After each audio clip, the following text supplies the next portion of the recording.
12h30, 13h. Europe 1 Midi Week-end. La politique, c'est aussi ces tensions autour du projet d'autonomie pour la Corse. Le projet de loi constitutionnel a été présenté cette semaine lors du dernier Conseil des ministres à l'Élysée, juste avant les vacances des politiques. Un texte qui vise à accorder à l'île de Beauté un statut d'autonomie au sein de la République. Initiative sensible qui place Jacques Seuret, avant même la rentrée, l'exécutif sous tension. Oui, car Emmanuel Macron soutient le projet tel qu'adopté par l'Assemblée de Corse en mars 2024. Et cette copie prévoit de donner à l'île de Beauté un pouvoir législatif, à l'exception des sujets régaliens. Elle contient également la notion de communauté historique, linguistique, culturelle, ayant développé un lien singulier avec sa terre.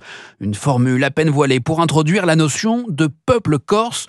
Le Conseil d'État s'y était opposé. Emmanuel Macron a décidé de passer outre. Conséquence, le chemin parlementaire de ce projet s'annonce semé d'embûches à la rentrée.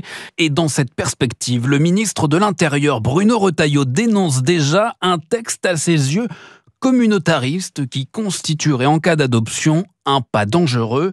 L'actuel patron de LR devrait ainsi peser de tout son poids dans les prochaines semaines pour faire valoir ses arguments. Emmanuel Macron devra donc rallier bien au-delà de son propre camp s'il veut faire adopter cette révision constitutionnelle d'ici à la fin de l'année. Et sur un tel sujet, le pari est loin d'être gagné. Jacques Seuret du service politique d'Europe 1. Et pour mieux comprendre le sujet, nous donnons la parole tout de suite à Paul-André Colombani, député corse du Sud. Bonjour monsieur Colombani. Bonjour monsieur, merci pour votre invitation. Avec plaisir. Pouvez-vous nous expliquer les raisons de cette demande ? Pourquoi demandez-vous cette autonomie ? Et comprenez-vous aussi, on l'a entendu dans le sujet de Jacques Seuret, les craintes qui sont émises par Bruno Retailleau, notamment chez les Républicains ? Oui, bien sûr. C'est évident que ce sujet n'est pas simple à traiter. Nous, aujourd'hui, dans quelques jours, on va commémorer l'anniversaire d'Aléria. Aléria, c'est la naissance un peu des revendications du nationalisme corse. C'était il y a 50 ans. Et depuis 50 ans, mon territoire, la Corse, a subi des dizaines de drames, des morts. Il n'y a pas d'autre département qui a pu vivre ça. On ne peut pas comparer la situation qu'on a vécue depuis 50 ans en Corse. Et malheureusement aussi, c'est le seul département où un préfet a été assassiné.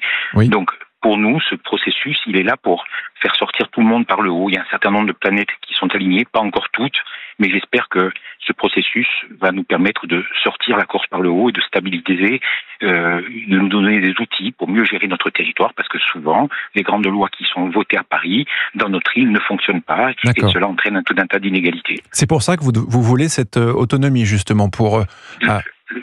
L'autonomie, donc si on reprend, oui. On a l'avis du Conseil d'État depuis quelques jours à disposition. Il faut bien faire entendre une chose, c'est que là, le point 8 de l'avis du Conseil d'État nous dit que ce statut d'autonomie, s'il était consacré, ne mettrait pas aucun des grands principes de la République en danger.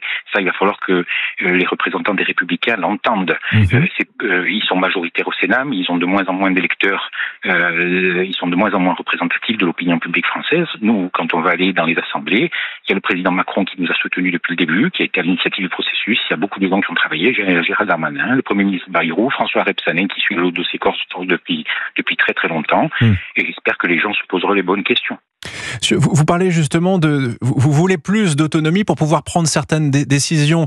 C'est ce que vous nous dites. C'est que en fait, en métropole, des décisions sont prises. Ça ne colle pas avec ce qui se passe sur l'île de Beauté. C'est ça que vous nous expliquez en fait. Exactement. Aujourd'hui, on a un énorme problème de foncier, de spéculation immobilière, de contraintes. Aujourd'hui, sur ma commune, vous ne pouvez plus loger des instituteurs. Quand les instituteurs ne peuvent plus se loger, c'est l'école de la République qui est en danger, c'est l'enseignement des enfants, toute la base de ce qu'on doit envoyer. Donc aujourd'hui, nous, on a besoin de leviers qui permettent de gérer notre territoire avec plus de justesse et moins d'inégalité.